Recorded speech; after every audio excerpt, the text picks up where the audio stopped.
안녕하세요. 서울에서 살고 있는 42살 여성입니다. 제가 어릴 때부터 부모님에게 늘 들은 말이 있습니다. 나쁜 짓 하지 말고 착하고 바르게 살아야 한다고 말이에요. 하지만 3년 전에 그 일을 겪은 후론 제 생각이 완전히 달라졌습니다.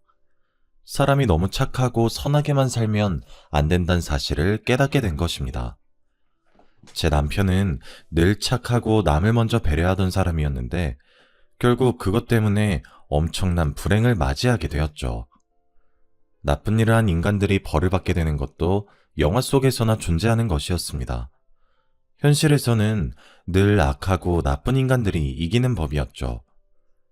대학을 졸업하고 처음으로 직장 생활을 하게 될 무렵이었습니다. 제가 다녔던 회사는 개인이 운영하는 회사였지만 만든 제품을 주로 국가기관에 납품하고 있어서 공익을 위한 봉사활동을 강조하고 있었습니다. 그래서 주말이 되면 각 부서별로 3명씩 차출해서 장애인 자활센터나 복지시설에서 봉사활동을 하도록 했어요. 한 달에 한 번꼴로 봉사활동에 나갔어야 했죠. 당연히 모든 동료들이 황금 같은 주말에 하는 봉사를 좋아하지 않았습니다. 하지만 인사고과에 반영되기 때문에 피할 수는 없었죠. 그런데 유독 한 사람만 봉사활동을 즐기면서 하고 있었습니다.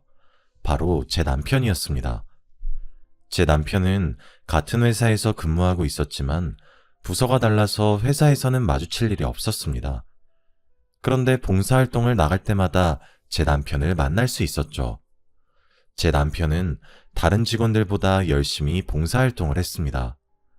봉사하다가 남편과 친해져서 같이 다니다 보니 남편이 다른 사람들이 하기 싫어하는 일만 골라서 한다는 사실을 알아냈습니다. 화장실 청소나 이불 세탁처럼 더럽고 힘든 일을 자처해서 처리했는데요. 그 덕분에 주말마다 저희들은 편하게 봉사활동을 할 수 있었죠. 어느 날 봉사를 마치고 같은 부서의 언니와 카페를 가게 되었습니다. 그런데 언니가 남편에 대해 이런 말을 하더군요. 자재과 김대리 말이야. 자진해서 매주 봉사활동에 나가고 있는 거래. 뭐? 진짜로요? 어떻게 매주 봉사활동 나갈 수 있지? 난 한 달에 한 번도 나가기 싫어 죽을 지경인데. 글쎄, 아마 봉사활동 열심히 해서 인사고과에서 좋은 점수 받으려고 하는 거 아닐까? 언니는 남편이 매주 봉사활동을 하고 있는 이유가 승진 때문이라고 했어요. 저도 남편이 빠른 승진을 노리고 있는 거라고 생각했는데 나중에 그게 아니라는 걸 알게 되었죠. 남편을 볼 때마다 도움이 필요한 사람들을 위해 사는 사람 같다는 느낌을 받았거든요. 저는 그냥 시간만 때우려고 봉사를 대충 하고 있었어요. 손은 움직이고 있었지만 눈은 항상 시계에 가 있었죠. 왜 이렇게 시간이 안 가나 불만스러운 생각뿐이었습니다. 빨리 마치고 친구들을 만나서 영화도 보고 술도 한잔하면서 주중에 쌓인 스트레스를 풀고 싶었거든요.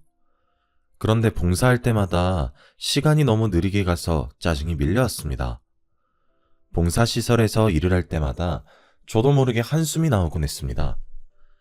그러다가 어느 날은 두꺼운 이불을 전부 다 걷어서 빨아야 한다는 거 있죠. 그날 하필이면 저와 남편 둘이서만 봉사를 하러 나와 있었습니다. 게다가 주말이라 장애인 시설 관계자도 달랑 한 명밖에 없었는데요. 그 관계자분도 처리할 업무가 있어서 도와주지 못한다면서 미안해 하더라고요. 아니, 선생님도 도와주지 못하신다고요? 산더미 같은 이불 빨래를 둘이서 어떻게 해요? 다른 일도 많은데. 그냥 웃으면서 해요. 어차피 해야 되는 일이잖아요. 네? 민준 씨는 이게 아무렇지도 않아요? 민준 씨가 다 할 것도 아닌데 이런 건 못하겠다고 항의해야죠. 저는 그냥 하자고 말리는 남편이 짜증났지만 남편은 불평하지 않고 빨래를 시작했습니다. 그러면서 제게 이런 말을 해주더라고요. 언젠간 다른 사람의 도움을 받아야 할 수도 있잖아요. 지혜씨 많이 힘들면 이불 옮기는 것만 도와주세요. 민준씨, 아니에요. 저도 도울게요. 이것부터 옮길까요? 남편이 하는 말에 큰 감동을 받아서 남편이 다르게 보이더군요. 그때부터 남편과 함께 봉사하면서 많이 배우게 되었습니다. 저도 모르게 남편을 좋아하게 돼서 그럴까요? 이상하게 주말마다 하는 봉사가 지루하지 않고 재밌어졌습니다. 그래서 저도 남편처럼 매주 봉사활동을 시작하게 되었죠. 그만큼 남편과 가깝게 지나게 되었는데 얼마 지나지 않아서 회사에서 저희들이 연인 관계란 소문이 퍼졌습니다. 그 소문을 계기로 사귀게 되었다가 결혼까지 하게 되었습니다. 결혼 후에도 남편이 정말로 착하다는 사실을 알게 되었죠. 시어머니께서 남편이 어릴 때부터 남의 부탁을 잘 거절하지 못했다고 하더라고요. 제가 인사드리러 갈 때마다 착하고 여린 성격이라 너무 걱정이라고 하셨어요. 민준이가 저번에 과로로 쓰러졌다며? 자기가 다 못할 거 알면서도 남이 부탁하면 거절할 줄 모르니까 걱정이야. 민준이는 너무 착해서 탈이지. 동생처럼 야무진 면이 없어. 네, 그러게요. 저희 남편도 서방님처럼 똑 부러져야 할 텐데. 어머님 앞에서 똑 부러진다는 표현을 썼지만 서방님은 냉정하다고 느낄 정도로 아주 이기적이었습니다. 절대로 자기한테 손해가 되는 일은 하지 않았죠. 당연히 자기 것을 양보하는 일도 없었습니다. 이익을 챙겨야 할 때는 눈에 불을 켜고 달려드는 면이 있었거든요. 그에 비해 동서는 순하고 부드러운 성격이었습니다. 그래서 저는 남편과 서방님을 반반씩 섞어 놓으면 딱 좋겠다는 생각을 하고 있었죠. 결혼 전에는 남편이 어려운 사람들을 돕는 일에 적극적이란 사실을 알고 있었습니다. 그걸로 싸우게 될 줄은 몰랐는데 결혼하고 나서 보니 남편의 오지랖이 단점으로 보이더군요. 남편은 자선단체에 과하다 싶을 정도로 기부를 하고 있었습니다. 매일 여러 단체에 기부하느라 수십만 원은 기본으로 쓰고 있었는데요. 그 사실을 알게 되자마자 기부를 조금만 줄이자고 했습니다. 하지만 남편이 절대 안 된다고 하더군요. 여기서 더 줄이라고? 절대 안 돼. 당신이랑 결혼한다고 많이 줄인 거야. 더 이상 줄일 수 없어. 여보, 우리가 잘 버는 것도 아니고 이렇게 많이 기부하면 어떡해? 우리 이세 생각해서 조금만 하자. 시댁에서도 이 이야기로 싸우기 시작하자 서방님이 나서서 바보 같은 짓 좀 그만하라고 하더군요. 아직도 그걸로 싸우고 있는 거야? 민준아, 네가 아무리 주머니 털어봐야 엄발의 오줌누기야. 걔네들이 행복해지거나 출세하는 것도 아니니까 괜히 쓸데없는 짓 하지 말고 형수님이나 잘 챙겨. 곧 애도 생길 텐데 네 가정에 집중해야지. 그래, 네 말도 맞아. 앞으로는 내가 알아서 조절할 테니까 걱정하지 마. 남편이 서방님 말에 불편해하면서도 저한테처럼 반박하지 않더라고요. 중학생 때부터 동생이랑 안 맞는 것 같다고 하더니 아무래도 동생이랑은 사이가 가깝지 않은 것 같았습니다. 서방님 앞에서 말은 이렇게 하고 기부금을 줄이진 않았죠. 그러다 2년 뒤에 딸을 낳게 되었습니다. 확실히 자식이 생기니 남편도 달라졌습니다. 기부금을 줄이고 그 돈으로 새로운 통장을 하나 만들더군요. 제가 무슨 통장을 만드는 거냐고 물어보니 남편이 웃으면서 이야기해 주었습니다. 이 통장은 우리 하늘이 위한 거야. 기부금 좀 줄이고 우리 하늘이 초등학교 졸업할 때까지 대학 등록금 좀 모아보려고. 나도 따로 모으려고 했는데 잘 됐다. 우리 같이 모으자. 앞으로 얼마씩 모으면 될까? 남편이 기부금을 줄이고 등록금을 모으겠다고 하니까 너무 기분 좋더군요. 남보다 가족들의 미래를 챙기겠다고 나서니 저로서는 반가운 일이었습니다.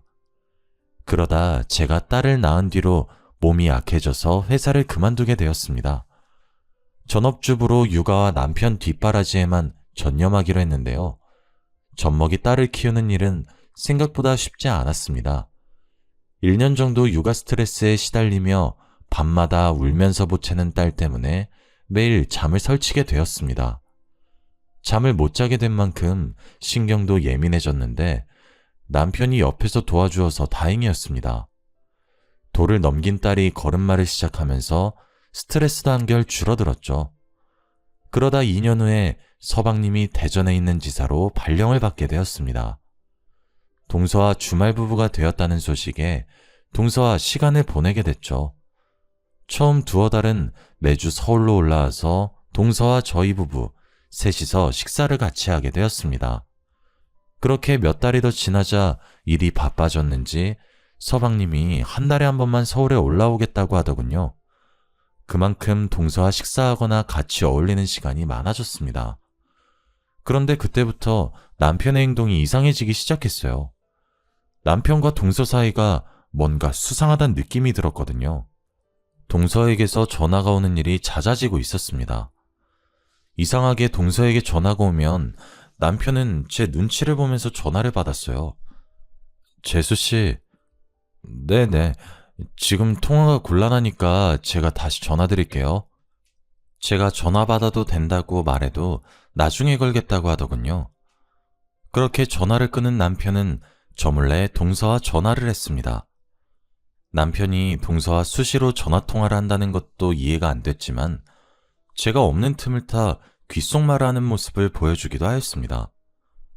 그러다 얼마 뒤 뜻밖의 장면을 보게 되었죠.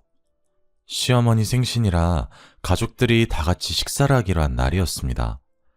제가 식당을 예약했는데 갑자기 서방님이 급한 일이 생겨서 서울에 못 온다는 연락을 하셨습니다.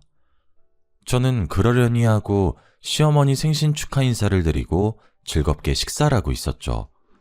그런데 어머님께서 식사가 마음에 안 드시는지 젓가락으로 뒤적거리다가 한숨을 내쉬며 말씀하셨습니다. 민기는 계속 일이 바쁜 거냐? 통 얼굴을 볼 수가 없네. 시어머니가 동서를 쳐다보면서 물으니까 동서가 깜짝 놀랐는지 어깨를 움츠리더라고요. 그러면서 힐끔 주변 눈치를 보면서 대답하였습니다. 네, 그런가 봐요. 뭔가 걱정이 있는지 어두운 표정으로 식사도 하는 둥 마는 둥 하더니 동서가 슬며시 밖으로 나가버리더라고요. 그러자 남편이 또 제 눈치를 보며 동서를 따라 나갔어요. 처음에는 동서가 화장실에 갔을 거라고 생각했는데 동서도 남편도 들어오지 않더군요. 결국 시어머니께서 숟가락을 놓고 제게 말씀하셨어요. 얘들은 밥 먹다 말고 나가서 뭘 하는 거니? 네가 좀 나가봐라. 네, 제가 나가볼게요. 어머님은 식사하고 계세요? 제가 시어머니 말을 듣고 밖으로 나와서 동서와 남편을 찾아봤습니다. 주차장 쪽에서 울음소리가 들려 나가보니 동서와 남편이 나란히 앉아있는 게 보였습니다. 둘이 구석에 있는 난간에 걸터앉는 것도 모자라 남편이 동서 어깨에 손을 얹고 눈물을 닦아주고 있었죠. 남들이 보면 둘이 부부라고 오해할 정도로 사이가 가까워 보였습니다. 그래서 제가 크게 헛기침을 하며 다가갔는데요. 여보, 여기서 뭐해? 어머님이 기다리셔. 얼른 들어와. 네, 형님. 지금 들어갈게요. 근데 동서, 무슨 일 있어요? 왜 울고 있어요? 제가 왜 우는지 물어보는데도 동서가 급히 일어나서 식당 안으로 들어가더라고요. 남편도 들어가려고 하길래 급하게 팔을 붙잡았죠. 당신이 말해봐. 도대체 무슨 일이야? 동서가 왜 울고 있고 당신이 왜 위로해주고 있는데? 뭐 별일 아니야. 민기랑 다툰 것 같아. 근데 당신이 위로해주고 있었다고? 아니, 그게 아니라 남편 말로는 동서가 어머님 생신인데 못 오면 어떡하냐고 서방님에게 잔소리를 했다고 합니다. 서방님도 그 말을 듣고 화가 나서 회사에서 시킨 일인데 어떡하냐고 짜증을 냈다고 해요. 그래서 말다툼을 하다가 기분이 상해서 눈물을 흘렸다고 하네요. 다른 건 몰라도 그 말만큼은 믿었는데 남편이 그냥 아무 말이나 둘러댔다는 사실을 알아냈죠. 며칠 뒤 남편이 일주일 동안 출장을 간다고 했거든요. 딸도 학원 가서 집에 없고 남편도 집에 없으니 동서는 어떻게 지내나 궁금해졌습니다. 같이 밥 한 끼 하자고 전화를 하니 동서가 무척이나 당황스러워 하더라고요.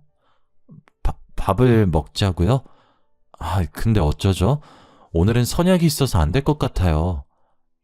그래? 아쉽다. 다음에 같이 먹자. 제가 전화를 끊으려고 하니까 동서가 거절해서 정말 미안하다고 하더군요.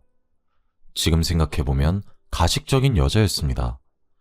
다음날 제가 충격적인 전화를 받았거든요. 출장을 갔다는 남편이 교통사고가 났다는 거 있죠? 게다가 생명이 위태롭다는 연락을 받고 온몸이 굳어버리고 말았습니다. 병원으로 가는 내내 심장이 터질 것 같았어요. 그저 남편이 무사하기만을 바랬는데요. 모 대학병원 중환자실에 들어서니 익숙한 모습이 눈에 들어왔습니다. 남편 옆에 동서가 누워있는 거 있죠? 들어올 때 경찰들이 있던 게 생각나 다시 밖으로 나가 경찰들을 찾았습니다. 그래서 경찰을 붙잡고 교통사고 나서 들어온 남자가 여자랑 같이 있었던 거냐고 물었죠.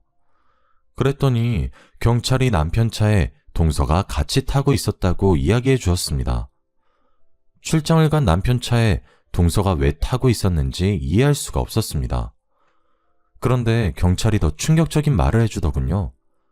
차량 블랙박스를 바탕으로 사건을 조사해보니 남편과 동서가 불륜관계였단 것이었습니다. 저희는 두 분이 부부관계인 줄 알았습니다.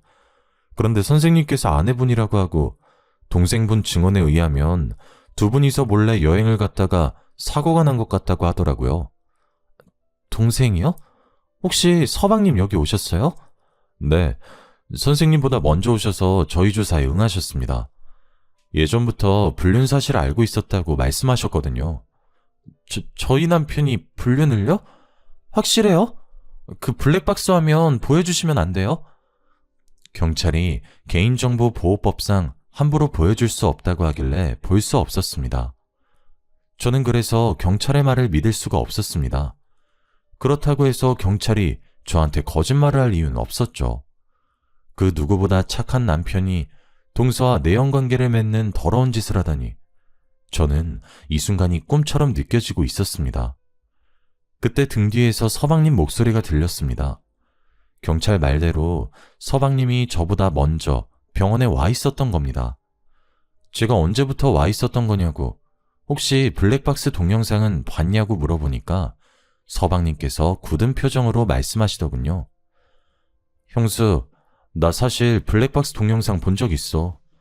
누가 내 차 긁고 갔길래 블랙박스 동영상 확인해보니까 둘이서 몰래 여행을 갔더라고. 이번만 간 게 아닌 것 같아. 운전하면서 별의별 짓을 다 하는데 사고가 날 수밖에 없겠더라. 그러니까 형수님도 마음 굳게 먹고 이겨내야 돼.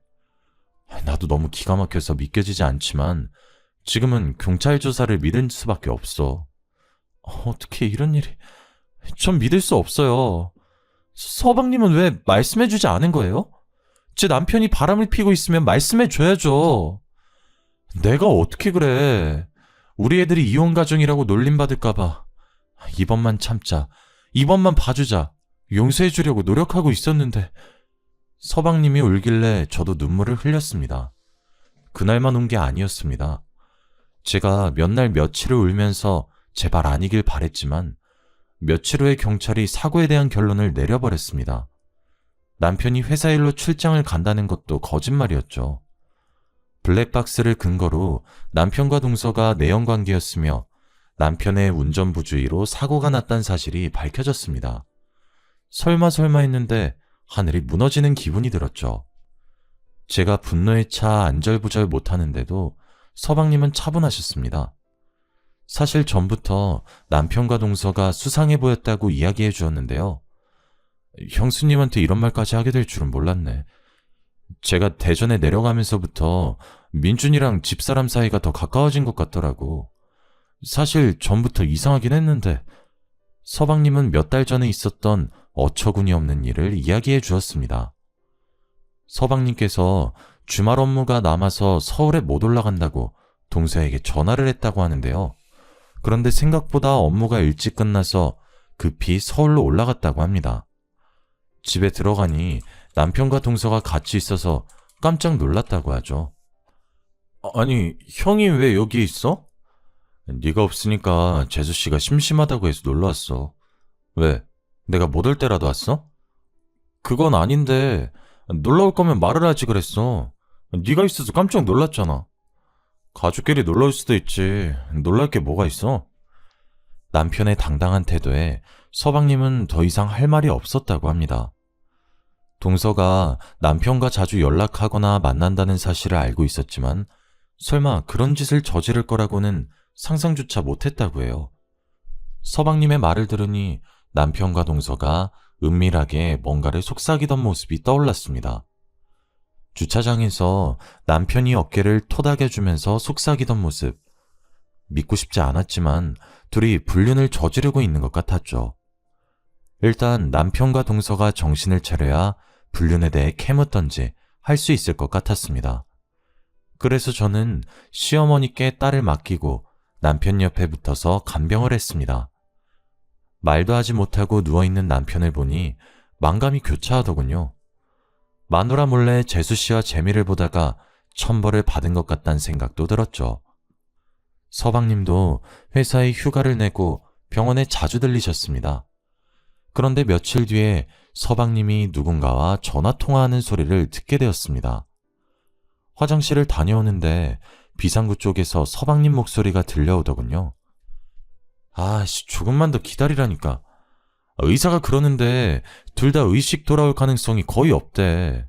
그러니까 안심해. 하여튼 저것들이 빨리 없어져야 마음 놓을 텐데. 그 말을 듣는 순간 등골이 섬찟해지더라고요.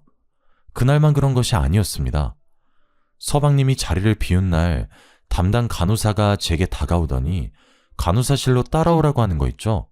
그 간호사를 따라가자 제게 이상한 말을 해주었습니다. 일주일에 한두 번 오시는 분, 김민준 보호자분 동생 되시죠? 그 보호자분 진짜 이상해요. 형님분 휴대폰에 엄청 집착하더라고요. 네? 서방님이요? 네, 김민준님이 병원에 실려온 첫날에 핸드폰부터 챙겼어요. 교통사고 났는데 어디 다쳤나, 숨은 붙어있나 확인도 안 하더라고요. 그리고 그분이 어떤 여자와 전화통화하는 것도 들었는데요. 간호사가 우연히 병원 복도에서 서방님이 전화통화하는 걸 들었나 봅니다. 휴대폰에서 여자 목소리가 들렸다고 하더라고요. 일부러 사고를 내고 숨기고 있다는 것 같다는 말에 손발이 떨리기 시작했습니다. 아무래도 이상한 느낌이 들어서 사모님에게 말씀드리는 거예요. 그런데 대전에 있는 분이 어떻게 서울에 있는 사모님보다 먼저 병원에 올 수 있을까요? 가만히 생각해보니 간호사 말이 맞았습니다. 게다가 서방님의 수상한 행동은 여기서 멈추지 않았습니다. 제가 서방님을 보자마자 남편의 휴대폰을 달라고 했습니다. 서방님이 저희 남편 핸드폰 가지고 계시죠? 남편 물건이니까 제가 가지고 있을게요. 갑자기? 나 집에 두고 왔는데? 그럼 지금 가서 가지고 오세요. 대전 숙소에 있다는 말이었는데 거기까지 다녀오라고? 형수한테 무슨 일 있었어? 아니, 그게 아니라 남편 핸드폰 보고 싶어서 그래요. 그 사람이 속도 위반하거나 신호 위반할 사람이 아닌데 갑자기 사고가 나서. 설마 나 지금 의심하는 거야? 지금 무슨 소리 하는 거예요? 제가 왜 서방님을 의심해요? 근데 왜 핸드폰을 보고 싶어 해? 핸드폰에 무슨 증거라도 남아있을까봐? 내가 확인해봤는데 아무것도 없었어. 그렇다면 다행이지만 남편 사진이라도 건지고 싶어서 그래요. 저한테 남편 사진이 별로 없어서. 그래? 그럼 내가 줄게. 나 형 사진 많이 있어. 서방님, 이렇게까지 안 주는 이유가 뭐예요? 그냥 줄 수 있잖아요. 너야말로 이상하다? 왜 자꾸 핸드폰을 달라고 하는 거지? 제발 주세요. 우리 하늘이가 가지고 있고 싶다고 했어요. 정말 서방님이 뭔가 숨기고 있다는 생각에 눈물이 나오더라고요. 막장 드라마 같은 일이 나한테 일어나다니. 이 상황이 믿겨지지 않아서 제발 아니길 바라며 눈물로 호소했습니다. 제가 제발 달라고 하니까 그제야 대전에서 올라오는 길에 가져다 준다고 하더군요. 제가 혹시 몰라서 대전에서 온다는 날에 꼭 가져오라고 전화했는데 깜빡 잊었다고 하였습니다. 갑자기 전화를 걸어서 지금 대전에 있으면 택배로 보내달라고 해도 소용이 없었습니다. 굳이 자기가 가지고 있겠다면서 끝까지 휴대폰을 주지 않더군요. 일주일 뒤에 남편이 세상을 떠나고 말았습니다. 서방님은 이때를 기다렸다는 듯이 납골당과 화장 이야기를 꺼냈습니다. 그러면서 유품인 휴대폰을 같이 태워버리겠다고 했어요. 그날 밤에 저는 서방님이 남편의 핸드폰을 어디에 뒀는지 확인했습니다. 그리고 몰래 남편의 휴대폰에서 유심칩을 빼두었죠. 이틀 뒤 남편의 시신이 화장철이 되었습니다. 서방님이 남편의 장례식에서 목 놓아 통각하는 모습이 아내인 저보다 더 슬퍼 보이더군요. 하지만 저는 그 모습을 믿지 않았습니다. 며칠 후에 남편의 휴대폰을 복원시켜서 사진과 문자를 살펴보았죠. 그리고 서방님이 숨기고 있던 끔찍한 비밀을 알게 되었습니다. 서방님은 동서 몰래 내연녀를 만나고 있었습니다. 불륜 사실을 동서가 알게 된 순간 대전지사 근무를 시작하게 되었죠.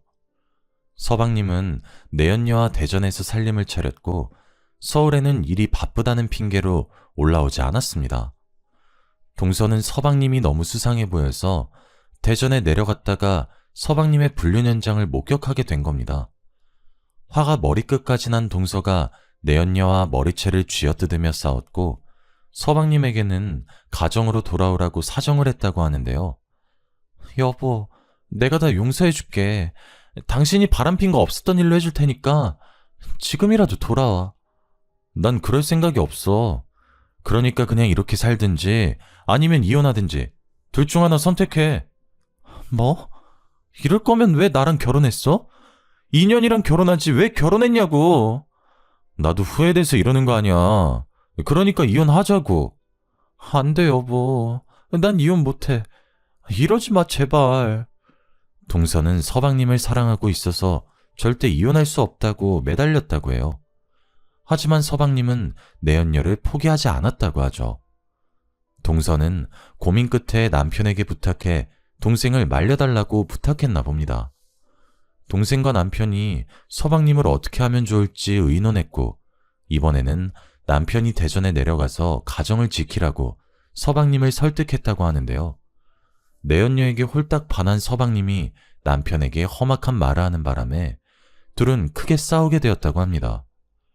김민기, 너 지금 나한테 욕했어? 너 이러다가 재수씨한테도 욕하겠다? 도대체 이게 뭐 하는 짓이야? 사람이 지켜야 할 도리라는 게 있는 건데 지금 네가 하는 짓은 사람이 아니라 짐승들이 하는 짓이란 말이야. 뭐? 이 자식이... 그래, 너 잘났다. 잘난 넌 도리 지키면서 살아.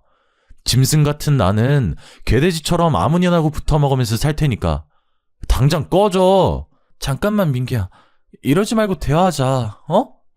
남편은 서방님한테도 쫓겨나고 있는 와중에도 어떻게든 설득하려고 했습니다. 문자나 전화통화에도 이런 흔적이 남아있었죠. 대전에서 벗어나 집으로 다시 돌아가는 길에도 제 남편은 동서를 위로하기 바빴죠. 그 녹취록이 핸드폰에 다 남아있었습니다. 제일 최근에 찍힌 문자 내역을 보니 남편이 마지막 방법을 쓰러 가자고 제안한 대화가 남아있었습니다. 재수씨, 이렇게 된 이상 마지막 결단 내리셔야 합니다. 같이 대전으로 내려가서 민기랑 단판 지어요. 이번에도 안 되면 그냥 이혼하고 위자료 받아내세요. 네, 저도 이제 지쳤어요. 이제 아주버님 말대로 할게요. 그날 바로 날짜를 잡아서 대전에 내려가기로 한 내용을 보는데 가슴이 찢어질 것 같았습니다. 며칠 뒤에 남편이 동서를 태우고 대전에 갔다가 사고를 당한 것이었습니다. 서방님이 뉘우치고 내연녀를 포기했으면 이런 일은 없었을 겁니다. 휴대폰에는 남편이 서방님에게 보낸 마지막 문자가 남아 있었죠. 민기야, 지금 대전에 왔어. 어디로 갈까? 땡땡 식당으로 와. 그 여자랑 같이 나갈 거니까 우리 사자 대면에서 오늘 결판 내리자. 우리 이렇게 된 거 좋게 끝내자. 재수 씨랑은 연인이었고 가족이었잖아. 좋게 끝내면 나중에 탈도 없을 거야. 그러니까 너무 싸우지 말자. 어? 그 문자를 보니까 눈물이 그치질 않더군요. 저는 남편에게 속은 게 아니라 서방님에게 속고 있었던 겁니다. 파렴치한 불륜을 저지른 건 서방님이었던 거죠. 그 사실을 숨기려고 남편의 휴대폰을 감춰버려 놓고 연기를 하다뇨. 남편의 사고도 분명히 서방님과 관계가 있다는 생각이 들었습니다. 그 전화통화, 서방님의 행동이 너무 수상해 보였거든요. 그러다가 제 예감이 맞다는 사실을 알게 되었습니다. 제가 실마리를 찾으려고 남편과 서방님, 그리고 동서와 내연녀가 마지막으로 만났던 식당에 가보기로 했습니다. 그리고 식당 주인을 불러달라고 말하고 남편 사진을 보여주면서 물어보았죠. 혹시 이 사람들 기억하고 계시나요? 얼마 전에 이 사람들이 여기 왔었는데. 제가 서방님이랑 동서 사진까지 보여주니까 주인이 무언가 생각난 눈치더라고요. 네, 기억나죠. 근데 혹시 무슨 일이라도 생겼나요? 식당 주인이 조심스럽게 제게 물었다가 남편과 동서의 교통사고 소식을 듣고 깜짝 놀랐습니다. 그리고 주인이 경악스러운 말을 내뱉는데 그 말을 듣고 당장 경찰서로 달려갈 수밖에 없었죠. 제가 경찰들을 데리고 서방님의 집에 들이닥치자 서방님이 내연녀와 같이 낄낄거리다가 벌떡 몸을 일으켰습니다. 뭐야? 당신네들 이렇게 들어오는 게 어딨어? 김민규 씨, 당신을 살인 혐의로 긴급 체포합니다. 출동한 경찰들이 살인 혐의로 서방님의 손목에 수갑을 채웠고 내연녀도 경찰서로 끌려가게 되었습니다. 경찰서에 도착한 서방님과 내연녀는 뻔뻔스럽게도 살인이라니 말도 안 되는 소리 하지 말라고 큰 소리를 치더군요. 하지만 경찰이 식당 주인의 진술한 녹취한 파일을 들려주자 둘의 얼굴에서 핏기가 사라지고 말았습니다. 식당 주인 증언에 따르면 식당에 도착한 네 사람이 처음에는 크게 말다툼을 했다고 합니다. 가정을 포기하는 한이 있어도 이 여자 절대 포기할 수 없어. 그러니까 지금 당장 이혼하자고. 뭐? 지금 당장 이혼하자고? 웃기지 마. 이혼 소송에서 당신이 가진 돈 전부 다 위자료로 받아낼 거야. 서방님은 합의 이혼을 하자고 했지만 남편과 동서는 위자료를 청구하겠다고 맞선 겁니다. 이혼 소송할 변호사까지 구해뒀다는 말에 서방님과 내연녀가 밖으로 나가서 뭔가 밀담을 나눴다고 하는데요. 그 밀담을 식당 주인이 듣게 되었다고 합니다. 고기를 구울 숯불을 피우느라 밖에서 일하고 있었는데 서방님과 내연녀는 누가 듣고 있는 줄 몰랐던 거죠. 와, 좋게 이혼하자고 할 땐 언제고 위자료를 달라고 하네. 저것들이 한통속 돼서 나를 뜯어먹으려고 설치는데 어떻게 하지? 가만히 있다가는 당신 돈 전부 다 날리겠는데? 내가 보니까 전현이 돈독이 단단히 오른 것 같아. 원래 나 없으면 죽을 것 같다고 찔찔 짜던 앤데 김민중 그 자식이 옆에서 바람 넣어서 그런 거야. 미친 자식. 죽여버리고 싶어. 여기엔 다 담진 못했지만 서방님은 남편과 동서에게 입에 담기 힘든 욕을 했습니다. 그걸 들은 내연녀는 더 엄청난 말을 내뱉었죠. 그럼 죽여버리자. 아무도 모르게 죽일 방법 알고 있어. 식당 주인은 그 말을 듣고 가슴이 철렁 내려앉았다고 합니다. 장난삼아 하는 말이 아니라는 걸 알고 그때부터 둘의 행동을 유심히 살폈다고 하는데요. 내연녀가 약국으로 달려가자 자리로 돌아온 서방님이 동서에게 갑자기 원하는 만큼의 위자료를 주겠다고 약속했습니다. 그래, 이렇게 된 거 전부 다 내 잘못이니까 당신이 원하는 만큼 위자료 줄게. 머리 아프게 소송 같은 건 하지 말자. 뭐? 정말로? 동서는 서방님이 자리 비운 내내 울다가 눈물을 뚝 그쳤다고 해요. 서방님은 그런 동서를 살살 달래서 합의를 봤다고 하죠. 그리고 내연녀는 서울로 돌아가려는 남편에게 수면제가 든 피로회복제를 주었다고 합니다. 가는 길에 이거라도 드세요. 밤도 깊은데 서울까지 가시려면 피곤하실 거예요. 피로회복제 사러 약국 가신 거였어요? 갑자기 약국 가셨다길래 어디 아프신 줄 알았어요. 아니요, 아프긴요. 하나도 안 아파요. 민준 씨도 아프지 마세요. 식당 주인이 아프지 말라는 말을 듣는 순간 피로회복제 속에서 뭔가를 집어넣어 놓고 착한 척 미소 짓는 내연녀의 모습이 무서웠다고 말해주었습니다. 그리고 남편과 동서가 서울로 출발하자 그 인간들도 급하게 차를 몰고 같은 방향을 갔다고 하죠. 남편과 동서가 처참한 사고를 당했다는 소식을 듣고 기뻐했을 두 짐승을 상상하니 속이 부글거립니다. 사실 그 사고는 짐승들이 의도했던 대로 운전을 하던 남편이 약에 취해 잠이 들었다가 도로 밑으로 추락한 사고였습니다. 더 충격적인 건 동생은 죽고 아내는 의식불명인데도 서방님은 여전히 내연녀와 놀아나면서 남편의 재산까지 가로챌 궁리를 하고 있었던 겁니다. 경찰은 식당 주인의 진술을 바탕으로 둘에게 살인 공모를 추궁했지만 이미 인간이기를 포기한 것들은 끝까지 부인했죠. 경찰은 내연녀가 피로회복제를 사기 위해 들린 약국을 찾아내 피로회복제를 수면제와 함께 샀다는 사실을 알아냈습니다. 식당 근처에 있던 방범 카메라에서 내연녀가 피로회복제병에 뭔가를 넣는 모습도 확보했는데요. 결국 경찰 내에서 서방님과 내연녀는 공모해서 의도적으로 남편과 동생을 살해했다는 결론이 났습니다.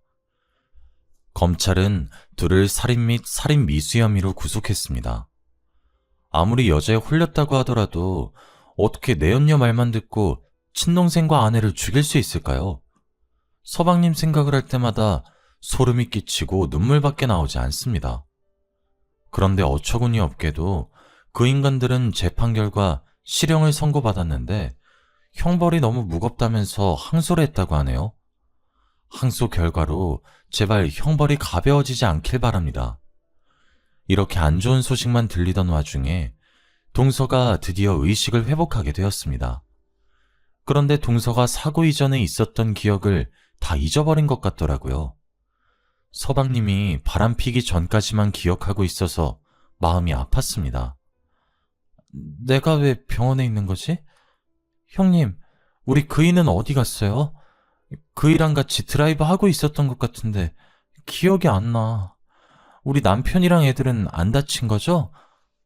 동서, 그게 아니라 동서에게 서방님이 바람피고 있었고 위자료 때문에 동서를 죽이려고 했다고 말할 수 없었습니다. 결국 고민 끝에 동서에게는 서방님이 해외 출장 갔다고 둘러댔습니다. 그리고 동서가 완전히 회복되면 진실을 말해줘야겠죠. 의사는 동서의 회복 속도가 생각보다 빨라서 시간이 지나면 혼자서 걸을 수도 있을 거라고 하더라고요. 저는 동서한테 어떻게 말하면 좋을까요? 사실 동서를 보러 병문안을 갈 때마다 죄책감이 생깁니다. 우리 그이는 왜 안 오는 거냐고 전화라도 해보자고 저를 보채고 있거든요. 그렇다고 해서 갑자기 진실을 이야기해주면 충격받아서 쓰러질까봐 걱정이 됩니다. 아예 처음부터 진실을 말해줄 걸 그랬나봐요. 어젯밤부터 계속해서 후회가 되네요. 여러모로 마음이 불편해져서 이렇게 사연을 보내봅니다. 제가 어떻게 하면 좋을지 조언해 주시면 감사드리겠습니다.